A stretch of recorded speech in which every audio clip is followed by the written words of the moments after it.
כמה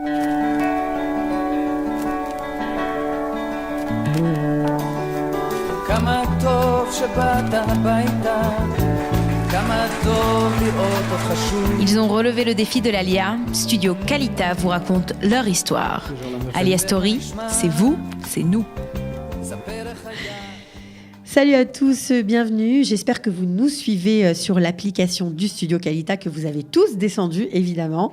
Voilà, donc c'est facile, ça s'écrit comme ça s'entend. Studio Kalita, vous descendez ça sur vos smartphones et vous pourrez nous écouter en audio, en vidéo, comme vous en avez envie. Mais pour l'heure, je suis avec Nathan Elbaz, décidément. Bonjour Nathan. Bonjour Cathy. Ravi de vous retrouver. Ravi de vous retrouver. Il faut bien vous approcher du micro pour qu'on vous entende bien. Voilà. C'est mieux comme ça ? Exact. Et donc, vous allez nous raconter votre histoire d'Alia, puisque vous êtes arrivé seul à l'âge de 14 ans. Vous avez aujourd'hui 27 ans. Vous êtes papa de 4 enfants et ça fait 14 ans donc, que vous êtes en Israël. Vous n'avez pas perdu votre temps, Nathan. Bah écoutez, on essaye. En Israël, on vit une autre allure. Mais il paraît que oui, le temps n'a pas la même valeur. Voilà, exactement. Ça va très vite ici. On pousse plus vite, on accélère. Alors pourquoi arriver seul à 14 ans en Israël ? Bah, j'en avais marre de me sentir mal en France. On se sentait mal, on sort dans la rue. J'étais pratiquant, donc le Shabbat, aller à la synagogue à 13 ans en costume, cravate, tous les regards qui sont portés sur toi. La religion m'intéressait plus ou moins. Donc, là, vous l'avez tombé, là, le costume cravate, c'est fini. Costume cravate, et c'est fini à l'israélienne. Ok. Donc voilà, j'en avais marre de me sentir mal à l'aise dans la rue en France. Au niveau de l'école dans laquelle j'étais, il n'y avait pas grand monde, donc il y avait de moins en moins d'élèves. Vous étiez dans une école juive, mais j'étais dans une école juive, en petit effectif. Voilà, donc en fait, entre la 4e et la 3e, il y en a plein qui passaient dans le public. Et je comptais pas, voilà, je voulais pas vraiment rester dans une classe avec 5 élèves, donc j'ai décidé de partir en Israël. Mais vos parents ont accepté ce choix. C'est pris, quand même 14 ans, c'est jeune. Ça a pris presque un an de les convaincre et j'étais assez testard. Donc voilà, au final, ça a marché. Ils ont compris que m'avoir à la maison dans cet état, c'était pas top. Donc ils ont décidé de me laisser partir et de me donner ma chance. Ils m'ont laissé 2 jours pour me faire accepter dans une école. Si ça ne se faisait pas, ils m'auraient fait repartir en France. Donc j'ai pris un billet d'avion sans savoir si j'allais rentrer. Seul ? Non, j'ai un beau-frère qui m'a accueilli en Israël. Il m'a aidé à passer un entretien. Et vous êtes rentré où ? Un entretien. Donc, je suis rentré dans une yeshiva tichonite à Jérusalem qui s'appelle Netiv Meir. Bien connu. Ouais.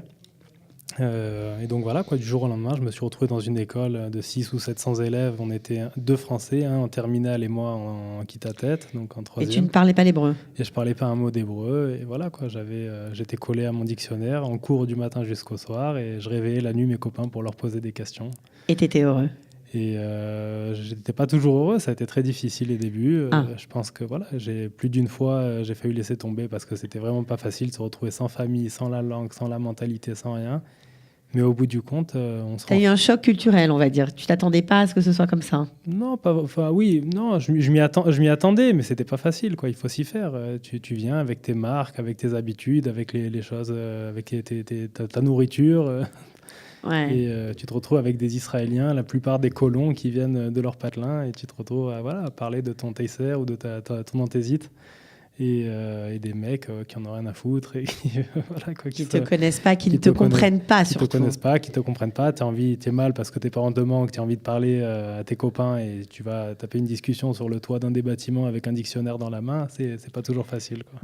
Mais au moins, tu as bien appris l'hébreu. On a bien appris l'hébreu, c'était rapide et carrément, je pense que le jour où j'étais assez satisfait, c'était au bout de 3-4 mois où il y a un prof qui m'a dit, écoute, tu vas arrêter d'utiliser l'excuse que tu es Olé Hadash parce que ça marche plus, tu es devenu plus israélien que les Israéliens. Donc je pense qu'il parlait peut-être de ma chutzpah, mais en tout cas, ça a marché, on est devenu israélien assez rapidement. Ok, alors 14 ans, tu fais ton cursus. Ensuite, tu passes ton bac. Ensuite, je passe mon bac. J'ai eu un bon bac, j'ai bien réussi, j'ai bien rattrapé le retard. Et vers la fin de ma terminale, je me suis intéressé, je me suis rapproché de la religion. Je me suis dit qu'il fallait qu'on commence à construire ma vie. T'étais religieux déjà ou comment ? À la base, ma famille, une famille qui a fait tchouva assez tard. Moi, je suis arrivé à l'âge de 14 ans, donc j'avais pas une vraie identité spirituelle, on va dire.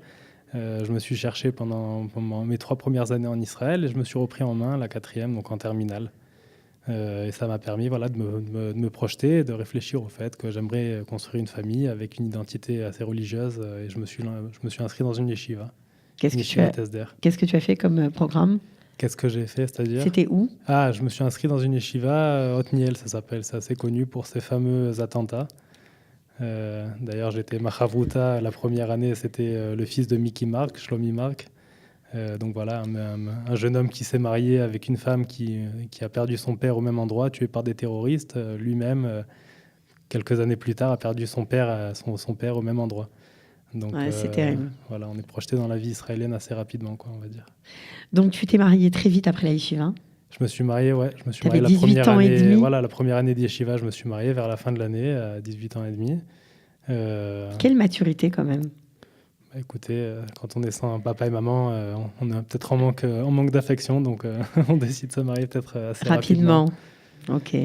Donc ensuite, tu continues ton parcours classique d'un Israélien classique. Tu rentres à l'armée, combattant, tu es Givati. Voilà, exactement. C'est un choc pour toi ou pas?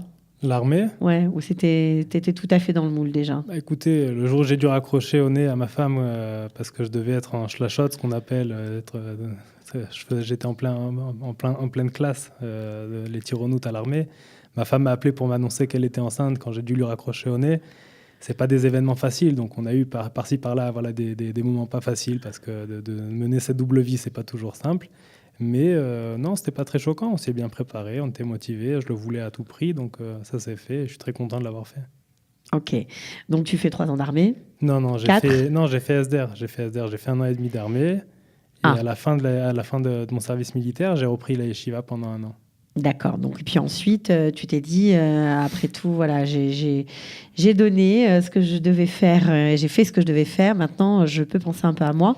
Tu as repris des études. Voilà, donc pendant ma première année de yeshiva, c'était un peu compliqué. J'étais à la yeshiva l'après-midi. Le soir, j'étais garde de nuit, donc je faisais 8 heures de garde la nuit. Et pendant mes heures de garde de patrouille en jeep, dans le village dans lequel j'habitais, je faisais aussi mes études par correspondance. Donc ça veut dire que la nuit, tu gardais, c'est ça? Tu étais en jeep et La journée, j'étais à la yeshiva et entre deux, je faisais 3 heures par-ci, Entre deux ou dans la jeep? Non, la jeep, c'était les études. Bon, des fois, ça nous arrivait de monter. Généralement, on était par 2, donc ça allait. On s'endormait pas trop. D'accord. Mais entre deux, voilà, entre les cours, tout ça, je rattrapais un peu les heures de sommeil. Et on était habitué, grâce à l'armée, de dormir comme ça. Donc tu as mené des études aussi par correspondance? Voilà, par ce qu'on appelle l'Universita Ptucha ou Open University en Israël. Ok, et tu as fait un diplôme? J'ai un diplôme que j'ai toujours pas finalisé grâce à mes nouveaux projets. J'ai fait plus de la moitié de mon diplôme. C'était relations internationales. Minal Hasakim, je crois. Minal Hasakim, en français, j'ai du mal. C'est gestion, on va dire gestion. Gestion et relations internationales et Yachassim, Yachassim, relations internationales, Sciences Po aussi, je crois, voilà, Madame Dina. Po, ok, donc tu as un BA ou en tout cas en phase de finalisation, presque, on te souhaite de le finir. Merci. Et puis tu as surtout, ça c'est beaucoup moins commun, on va dire. Tu as été maire d'un village qui s'appelle Sdebar, très connu pour ses fromages, voilà. Et aussi pour sa salle des fêtes, pour ceux qui connaissent. Alors, c'est situé où, Sdebar? Sdebar, en fait, c'est à 10 minutes de Jérusalem. C'est au pied du mont du Hérodion, pour ceux qui connaissent. C'est à 10 minutes de Har Homa. C'est dans les Shtachim, comme on dit, dans les territoires? Ouais, c'est dans les Shtachim, dans les territoires, exactement. Et comment t'es arrivé là-bas? En fait, j'ai fait quelques mois, pendant la yeshiva, je travaillais dans la sécurité. Une fois que j'ai fini la yeshiva, j'ai continué encore pendant quelques mois et je me suis dit que je voulais pas passer 3 ans à me retrouver pendant mes études à faire la sécurité. J'avais un projet de devenir Ozer Parlamentaris, qu'on appelle en Israël. Aide parlementaire. Aide parlementaire. Nogdim et Kfar Eldag, dans les villages dans lesquels j'habitais, ils sont assez connus pour leurs ministres, Zeev Elkin et Avigdor Lieberman. Donc ça t'a donné des idées. Voilà, et au final, je me suis retrouvé, j'ai une proposition d'emploi assez rapide et on m'a proposé d'être le bras droit de la personne qui a créé ce village, un certain monsieur Yossi Sadeh, un éducateur très connu en Israël. Au bout d'1 an, j'ai dû être le conseil régional demander à avoir un premier maire de ce village qui grandissait et qui a ouvert des nouveaux quartiers dans son village. Et ça m'a permis d'être pendant 2 années consécutives le premier maire de ce village. Alors, ce qui est intéressant, c'est que Sdebar n'est pas un village où il y a simplement de bons fromages et une salle des fêtes. C'est aussi un village qui a été, on va dire, consacré à aider des jeunes en difficulté, en grosse difficulté. Voilà, à la base, Sdebar, si vous voulez, c'était une caravane sans eau ni sans électricité qui était paumée au bas du Hérodion. Aujourd'hui, c'est un des plus beaux villages, je pense, du Gush Etzion, étant donné que c'est un endroit qui est vraiment très spécial, quoi. Très spécial. Voilà. Il y a de l'écurie, il y a de l'industrie. Mais ça, on va y venir. Mais surtout, ce que j'aimerais que vous expliquiez, parce que c'est pas très connu pour des francophones qui nous écoutent, peut-être même de France, c'est un village consacré où on donne la chance à des gens qui ont fait de la prison, qui ont été drogués, qui ont eu vraiment des grosses difficultés dans la vie. Des jeunes de 12-13 ans qui ont volé des M16 et qui les revendaient soit à la mafia, soit des... Ok. Et qui se sont retrouvés donc à Sdebar pour au lieu d'aller en prison, en fait, ils avaient une deuxième chance, une deuxième ou une dernière chance, quoi, à Sdebar avant de rentrer en prison. Et ils retrouvaient généralement le bon chemin. Un chemin de vie normal. Peut-être une petite anecdote. On avait une des personnes qui nous accompagnait dans l'association, donc qui gérait ce village. C'était le numéro 2 du Mossad. Et il venait donc, voilà, quand tu parlais des fameux fromages qu'à l'époque, donc ces jeunes-là préparaient. Ils allaient traire le bétail et grâce au lait de chèvre, ils préparaient ces bons fromages. Et il voit un jeune de 12 ans, un ancien jeune russe avec des cheveux un peu longs, comme ça, il s'appelait Simeon. Et il vient, il le caresse, il lui caresse la tête. Et le jeune de 12 ans, il le regarde, il lui fait, en hébreu, ça donne un peu mieux. Il lui dit, si encore une fois tu me touches la tête, genre je te trancherai la main, nigdal echa et tayad. Et il a dit, écoute, en regardant le directeur du village, il lui dit, écoute, j'étais face à Al-Qaïda, j'étais face aux plus grandes cellules terroristes du monde entier. Je peux te dire que quand il m'a regardé comme ça, j'ai eu peur. Donc c'était vraiment des jeunes pas faciles, quoi. Ouais, j'imagine. Bon, en tout cas, vous avez été confrontés, en tout cas, vous les avez fréquentés, vous avez vu ce projet, je crois que ça vous a beaucoup touché et ça a même peut-être changé un peu votre destin de vie personnelle. J'ai travaillé avec des jeunes, voilà, ces jeunes-là, il y en a plusieurs qui ont grandi, qui ont formé leur famille sur place, après leur service militaire, un service assez significatif pour la plupart, qui ont créé leur famille sur place et qui travaillaient dans le village, donc qui est un exemple pour les jeunes à leur tour, et moi je travaillais avec eux, c'était les employés du village. D'accord, donc forcément, vous qui vouliez être attaché parlementaire, vous avez peut-être un petit peu changé votre fusil d'épaule. J'ai changé d'avis, ouais, j'ai décidé, je me suis découvert peut-être un petit talent d'éducateur et ça m'a beaucoup plu et j'ai décidé de me lancer dans ce domaine-là. Vous trouvez qu'il y a un rapport entre votre parcours quand vous étiez adolescent, un peu paumé comme ça, vous arrivez dans un truc que vous ne connaissiez pas, un peu coupé de la société? C'est cette coupure que vous avez ressentie, que vous avez retrouvée chez eux? Ils étaient un peu détachés aussi de leur monde? Premièrement, c'était des gens qui étaient un peu paumés, qui étaient un peu dans la détresse. Et je pense que c'était des jeunes qui ont pour la plupart, qui ont commis pas mal de bêtises. Moi, je pense qu'à leur âge, j'en ai commis aussi pas mal.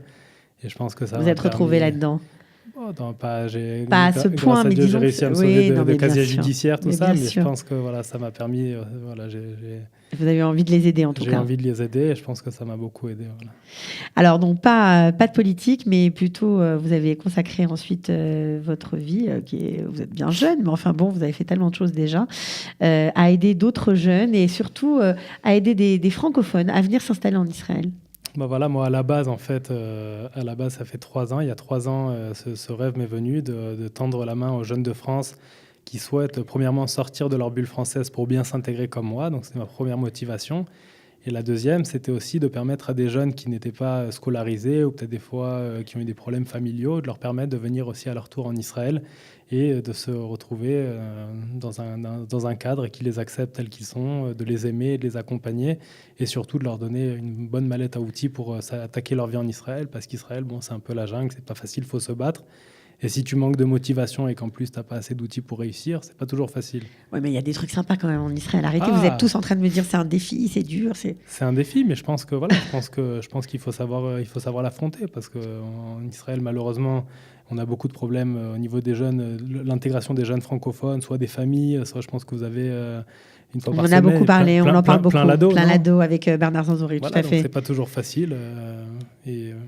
Et je pense que moi, le but, c'était un peu de créer un tremplin qui permettait aux jeunes de France directement de venir en Israël, d'être encadrés pendant leurs 8 premiers mois en Israël pour après affronter la vie avec... Avec succès et avec beaucoup de préparation. Voilà. Alors là, c'était la création du programme que vous avez lancé, Bereshit, un programme qui accueille des jeunes, pas forcément diplômés, de France, qui veulent passer 1 an en Israël, un programme de préparation.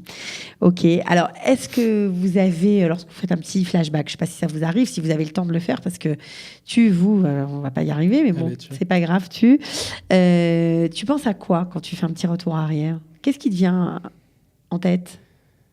Moi, je pense que, ça c'est un peu mon monde spirituel, mais je pense que... C'est ça qui nous intéresse en même temps. Ouais. Je pense que là, on vit un peu dans un monde de rêve, on se laisse attirer un peu par ce qu'on appelle un peu le chomer, quoi, toute la matière, les costumes, les beaux jobs, les belles choses. La matérialité. La matérialité, surtout quand on vient de France, et peu à peu, tu te dis que le bon Dieu, peut-être qu'il t'a fait venir sur Terre, peut-être pour autre chose, et il t'a donné des dons que tu te découvres peu à peu, qui te permettent d'aider à ton tour dans des petites quêtes comme celle-là, qui permettent à des jeunes de retrouver leur chance ou de leur permettre de bien s'intégrer. Et d'un coup, tu te rends compte en regardant en arrière, et je le fais assez souvent parce que je pense que c'est important, tu te rends compte qu'il n'y a aucun événement, on ne trouve pas toujours des réponses à tout, mais il y a la plupart des événements que j'ai vécus dans ma vie, d'un coup, tu te demandes, tu te rends compte qu'ils sont là et qui te suivent, qui t'accompagnent, et qui te permettent de trouver un sens et à ton tour de savoir agir dans telle ou telle situation grâce à ton passé, quoi. Okay. Donc je pense que le bon Dieu il fait pas les choses au hasard, et je pense que si j'avais pas été à l'armée, ou si j'étais pas venu aussitôt en Israël, ou si j'avais peut-être pas déconné quand j'étais jeune, je pense qu'aujourd'hui j'en serais pas là, et je suis très très content de tout ce qui m'est arrivé jusque-là. Ouais. Bon, c'est super sympa. En tout cas, comme témoignage, merci beaucoup Nathan Ben Elbaz pour ce beau parcours, cette Alia Story que tu nous as raconté avec beaucoup d'enthousiasme. Non, mais pas du tout. C'est un plaisir vraiment.